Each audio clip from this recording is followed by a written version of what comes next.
মা মুন্ডমালিনী মায়ের সেবাটো করে, তবে উনি সে আমার মতো কন্টিদারি বৈষ্ণবকে এত বড় বাড়িটোতে ঠাইটো দিয়েছেন।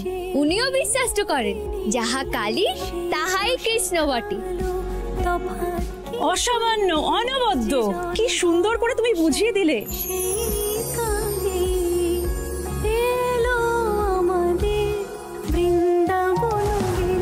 কেন কেন কেন বিনু, তুমি কেন বাঁচালে বৌদিকে? অনেক তো হলো, এবার সাধারণ মানুষদের সঙ্গে একটু কথা বলা যাক। তারা অনেকক্ষণ ধরে আমার জন্য অপেক্ষা করছেন, তাদের সমস্যার সমাধান যদি আমি বলতে পারি। হ্যাঁ নিশ্চয়ই মোহিনীমা, আমাদের ফোন লাইনগুলো খুলে দেওয়া হয়ে গেছে, আমরা এবার প্রথম ফোনটা নিয়ে নেব। হ্যালো হ্যালো মোহিনীমা, আমি হাবড়া থেকে সুনন্দ ঘোষ বলছি। আমাকে মনে পড়েছে মা।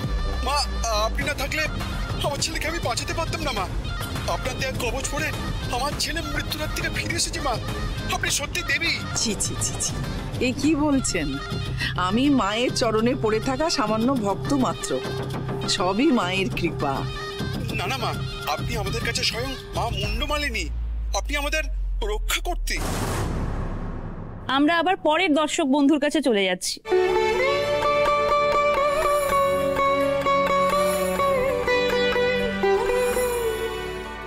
মোহিনী মা যদি বলে যে এই সমস্যার সমাধান হবে, তাহলে সমাধান হবেই। আমি যদি কথা দিই, সেই কথা আমি রাখি। মিথ্যে কথা।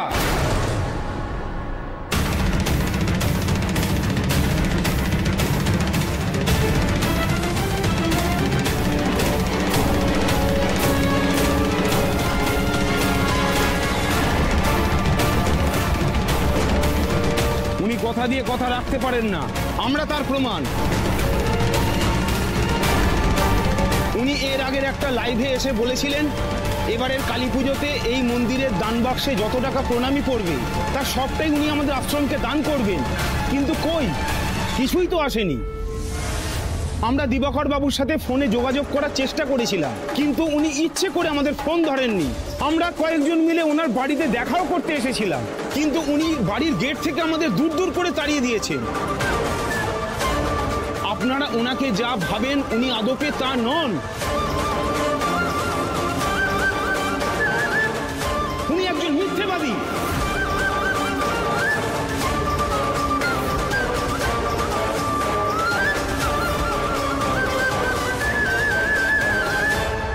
বিমল। হ্যাঁ স্যার। এখানে তো দেখলাম বেশ পরিষ্কার করে ডিটেলসই সব দেওয়া আছে, কারা কারা কোথা থেকে এসছে, কি সমস্যা নিয়ে এসছে, বৌদি কি তাবিজ কবজ দিয়েছে এবং তার বদলে কত কত টাকা হাতিয়ে নিয়েছে। বাহ, সব গুছিয়ে লেখা। হ্যাঁ রে, এই তথ্যগুলো সব ঠিক আছে তো? কারণ এখানে যদি কোনো ভুল থাকে তাহলে কিন্তু কেসটা বুমেরাং হয়ে আমাদের দিকেই আসবে। কি বলছেন স্যার? আমি আপনার নুন খেয়েছি, আজ অব্দি যা যা কাজ দিয়েছেন একটাও ভুল করেছি বলুন? আমি বলছি এরা সবাই মোহিনীমার বিরুদ্ধেই বলবে। এসব আপনারা কি বলছেন? আপনাদের কোনো ব্যাপারে ভুল ধারণা হয়েছে। এক মিনিট, আপনারা মোহিনীমাকে মিথ্যাবাদী বলছেন কোন ভিত্তিতে? মোহিনীমা এই কাজ করতে পারেন না। আমাদের কাছে প্রমাণ আছে, এই দেখুন, এই মন্দির থেকে চিঠিটা আমাদের দেওয়া হয়েছিল। আগের লাইভ শোতে মোহিনীমাই তো আমাদের হাতে চিঠিটা তুলে দিয়েছিলেন, তবে কি দানের প্রতিশ্রুতিটা মিথ্যে ছিল?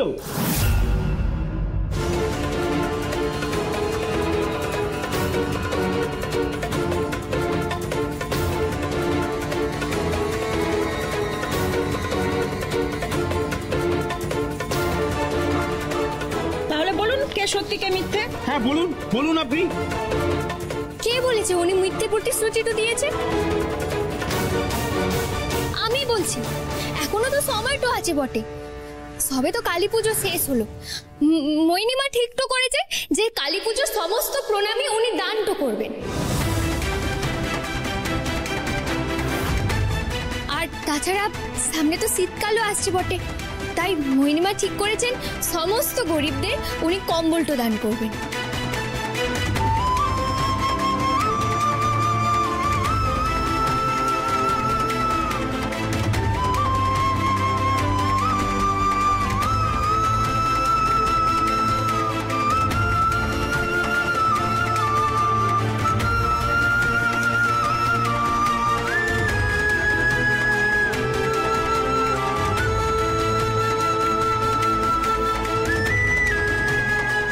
হলো আমার পরিবারের শিক্ষা।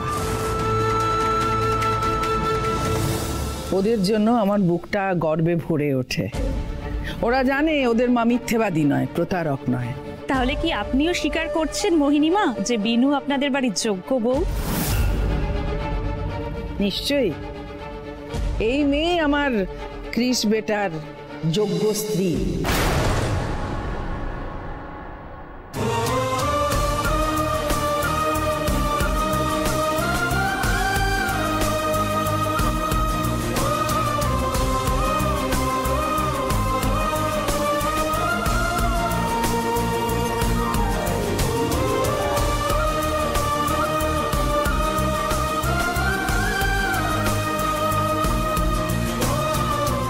আর আপনাদের উদ্দেশ্যে একটা কথা বলি, আমার মায়ের প্রণামী কাল আমি আপনাদের আশ্রমে দান করব।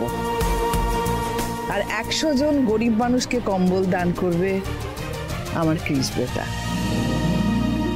আর সকলের জন্য অন্নদানের ব্যবস্থা থাকবে। অসাধারণ। জয় মোহিনী মায়ের জয়। জয় মোহিনী মায়ের জয়। জয় মোহিনী মায়ের জয়। দর্শক বন্ধুরা, আজকে লাইভ অনুষ্ঠান শেষ করছি। সঙ্গে থাকুন, দেখতে থাকুন সুপ্রভাত টিভি।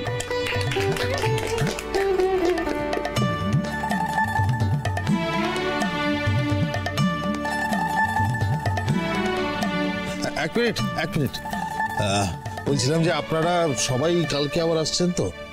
কালকে মানে? কালকে মোহিনী মা এত বড় দান করবেন, আপনারা পাশে না থাকলে হয়? কিন্তু আসতেই হবে। মায়ের এই দান মায়ের ভক্তদের মধ্যে ছড়িয়ে দিতে হবে, তো একটু সেবা গ্রহণ করবেন। ঠিক আছে।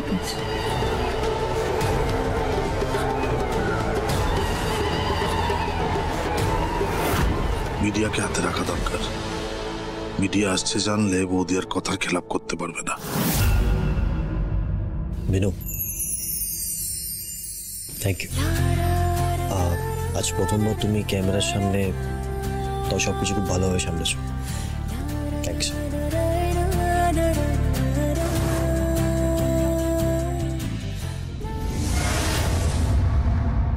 প্রতিবার বেরোনা ঝড়ে উড়ে যাবে, কথাটা তোমাকে হাড়ে হাড়ে বোঝাতে হবে বিনু। আমাকে আজ যে তুমি হেনস্থা করলে তার 4 গুণ মাসুল দিতে হবে তোমাকে। তোমার মাধব তোমাকে কি করে বাঁচায় সেটাই আমি দেখব। এটা রাখো, কালকের আয়োজন সব ঠিকঠাক হয় কিনা একটু দেখে নিও, কেমন?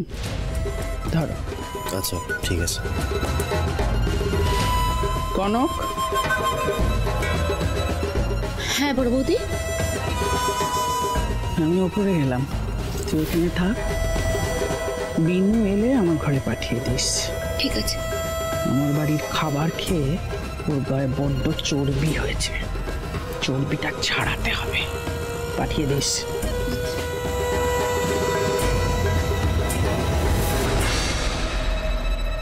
আর আমি বুঝলাম যে সব দায়িত্ব নয় আমার, কিন্তু আমি একা একা মার্কেটে গিয়ে এতগুলো কম্বল কি করে কিনে আনবো বলো তো? কাউকে তো যেতে হবে আমার সাথে। রুক্স, তুই চল না আমার সঙ্গে মার্কেটে, কম্বলগুলো কিনে নিয়ে আসি। আমি? হ্যাঁ। মার্কেটে? কৃষ, কি বলতো, আমার না খুব মাথা ব্যথা করছে, আমাকে একটু রেস্ট নিতেই হবে রে। তুই একটা কাজ কর না, আয়ুষ, পায়েল, ওরা তো ফ্রি আছে, তুই ওদেরকে নিয়ে যা। ওকে, আমি উপরে গেলাম। হ্যাঁ ঠিক আছে, যা রেস্ট নে। আয়ুষ চল তাহলে তুই। এই দা ভাই, আজকে আমার টিউশন আছে, আমি কি করে যাবো আজকে বল? তোরও হবে না তাহলে? পায়েল চল আমার সাথে। আরে তা ভাই, আজ তো আমার আঁকার ক্লাস আছে, আর এই কদিন এমনি অনেক কামাই হয়েছে। আজ না গেলে স্যার আমাকে খুব বকবে, আমারও হবে না রে। সবারই কাজ আছে, কিন্তু এতগুলো কম্বল আমি একা কি করে আনবো বলতো? কি এদের কাউকে দিয়ে কাজটা হবে না। এমন কারোর কথা ভাব যে মানুষটা কাজের মানুষ, কিন্তু যার কোনো কাজ নেই। কাকাই তুমি যে কি বলো, কাজের মানুষ তার আবার কোনো কাজ নেই, সেটা আবার হয় নাকি? ছোট্ট ধাঁধা দিলাম তোকে, সলভ কর। আমার একটা কাজ আছে, আমি সেরে আসি ততক্ষণে। ঠিক আছে। সরি দা ভাই। এতগুলো কম্বল আমি একা একা কিভাবে নিয়ে আসবো? বিনু, বিনু, আরে তাড়াতাড়ি এসো, বৌদি তোমাকে ডাকছে, বৌদির কাছে যাও, আমি ওদিকে কাজে যাচ্ছি। যাও যাও যাও। বিনু দাঁড়াও, তোমাকে এখন আমার সঙ্গে একটু বেরোতে হবে। এখন এখন কোথায় যাবো সৌরে বাবু? আমি মার্কেটে যাবো একটা কম্বল কিনতে, আমি একা আনতে পারবো না, তাই কাউকে যেতে হবে আমার সঙ্গে। তুমি চলো এখন আমার সাথে। আমি আমি আপনার সঙ্গে যাব? একাটো? আবার একাটো? আরে দুটো মানুষ যখন একসাথে যাচ্ছি তখন একাটো কি করে হচ্ছে? না না, আমি আসলে সেইভাবে কথাটা বলতে চাইলাই। সৌরে পিপি যে আপনার আশেপাশে তো থাকতে মানাটো করেছে, সেই কথাটা আমি আপনাকে কি করে বলবো বটে? বিরু, তুমি এত কি ভাবনা চিন্তা করছো বলো তো? বাড়ির অন্য কেউ তোমার যদি কোনো কাজ দেয় সেটা করার জন্য তো তুমি একেবারে ঝাঁপিয়ে পড়ো, আর আমি তোমাকে একটা কাজ দিয়েছি বলে তুমি এত ভাবনা চিন্তা করছো। ঠিক আছে, তোমার কাজটা করতে হবে না, আমি একা চলে যাবো, কোনো অসুবিধা নেই। না না সৌরে বাবু, আমি যাবো কেন আপনার সঙ্গে? আপনি আমাকে ভুলটা বুঝবেন লাই, তবে আমাকে একটু সময় তো দেন। একটু সময় দিতে পারবো না, গেলে এক্ষুনি যেতে হবে আমার সাথে।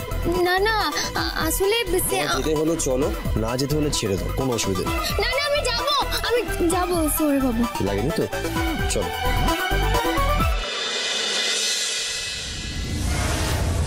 কথা নেই বাতরা নেই, এখন নাকি দান বাক্সে সব টাকা দিয়ে দিতে হবে। মানে মানে আমাদের কত টাকার যে লস হবে এবার। আমার তো মনে হচ্ছে চুড়েলটা গলা টিপে দিই। কিন্তু বিনু এত সাহস পাচ্ছে কোথা থেকে? কেউ উস্কাচ্ছে না তো? তোকে ডেকে পাঠিয়েছি, আগে আসুক, তারপর ওকে বোঝাবো কত ধানে কত চাল। কাকে কি বোঝাবে আন্টি? তোমার বিনু তো বাড়িতেই নেই।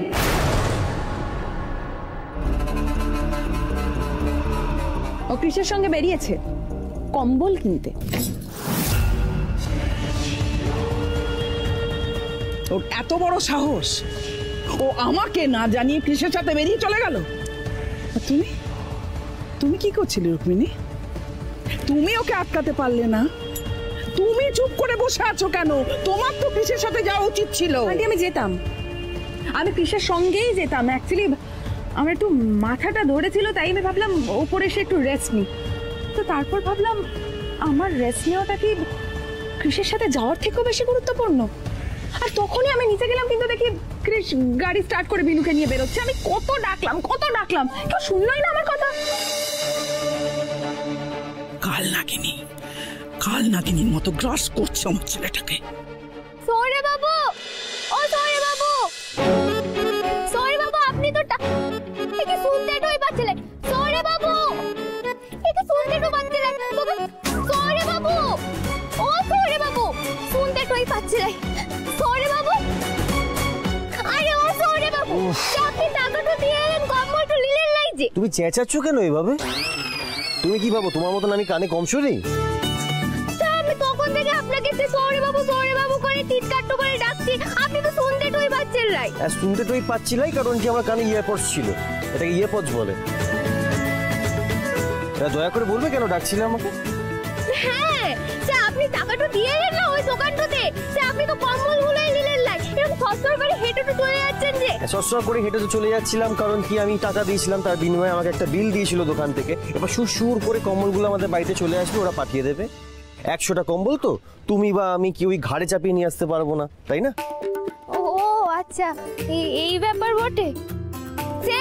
আমি ভেবেছি যে আপনি হয়তো ভুলেও গেছেন কম্বলগুলো নিতে। অন্যদিকে আর একটা সমস্যা হয়েছে, ড্যাড এই সবকিছু আর মেনে নিতে চাইছে না। এতদিন ড্যাডকে আমি বুঝিয়ে সুঝিয়ে শান্ত করে রেখেছিলাম, কিন্তু এখন সমস্ত কিছু আমার হাতের বাইরে চলে যাচ্ছে। আর ড্যাড বলেছে সবকিছু ঠিক না হলে তোমাদের ব্যবসা থেকে সমস্ত ইনভেস্টমেন্ট তুলে নেবে।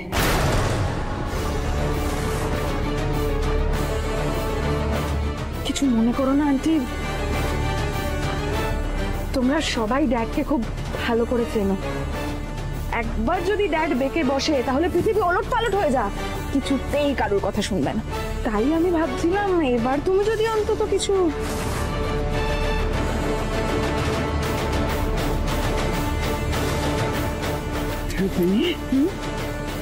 আমি তোমাকে বলছি বেটা, দেখবে কিচ্ছু হবে না, সবটা ঠিক হয়ে যাবে। আমি নিজে কৃষের সাথে কথা বলবো। ওকে, তুমি যাও, গিয়ে রেস্ট নাও। ওকে ওকে, যাও।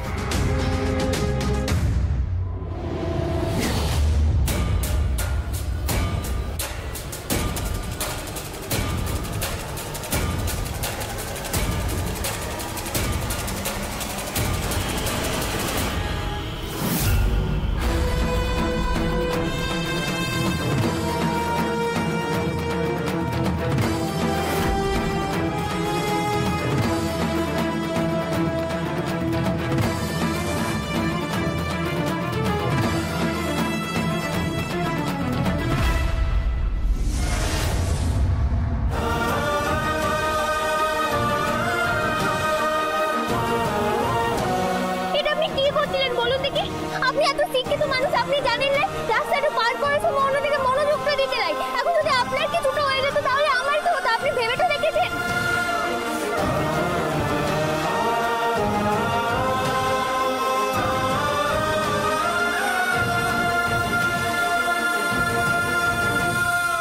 দিদি, ও কিন্তু হালকা থ্রেট দিয়ে গেল। পড়েছি জবনের হাতে, খানা খেতে হবে সাথে। রুক্মিণীর বাবার কাঁড়ি কাঁড়ি টাকা আমাদের এই বুজরুকি ব্যবসায় ঢেলেছে, সুতরাং ও যেভাবে নাচাবে আমাদের সেভাবেই নাচতে হবে। যেভাবেই হোক, যেভাবেই হোক কৃষকে রুক্মিণীর কাছে ফেরাতেই হবে দিবাকর।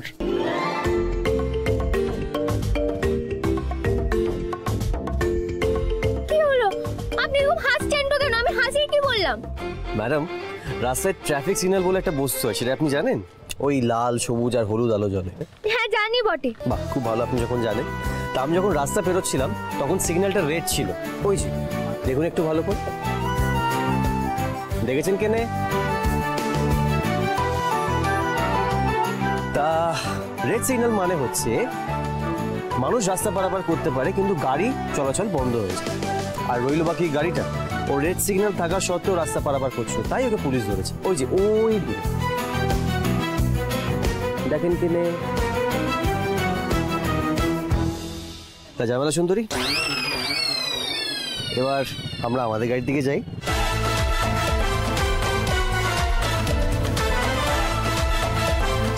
ঝামেলা সুন্দরী তো বলছি, সৌরি বাবুর নামটাও বদলে দিয়েছে, কর্কশ বাবুকে রাখা উচিত। কি বললে? কিছুটা বলে লাই, কিছুটা বলে লাই। আপনি চলুন কেন, দেরি তো হয়ে যাচ্ছে। এসো। কি হলো আবার? বুঝতে পারছি নাই তো।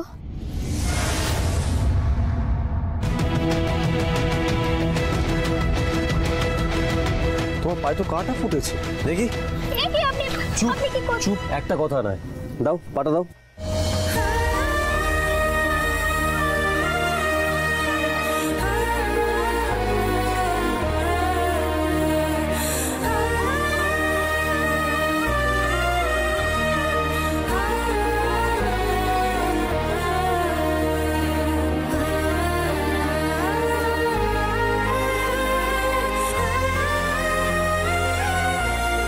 তুমি খালি ভাই হাঁটছো কেন? চটিটা কোথায় ফেলে এলে তুমি? চটিটা যে আমি লেট হয়ে আসছিলাই। কি তুই বাড়ি থেকে চটি পরে আসোনি কেন? না, যে তখন তো আমি চটিটা নিয়ে আসবো বলে আমি বলতে তো যাচ্ছিলাম, আপনি তো কথাটা শেষ হওয়ার আগে এমন তাড়াটা দিলেন। আমাকে একটু সময় তো দেন। একটু সময় দিতে পারবো না, গেলে এক্ষুনি যেতে হবে আমার সাথে। না না, আসলে যেতে হলে চলো, না যেতে হলে ছেড়ে দাও, কোনো অসুবিধা নেই। না না, আমি যাবো সৌরি বাবু।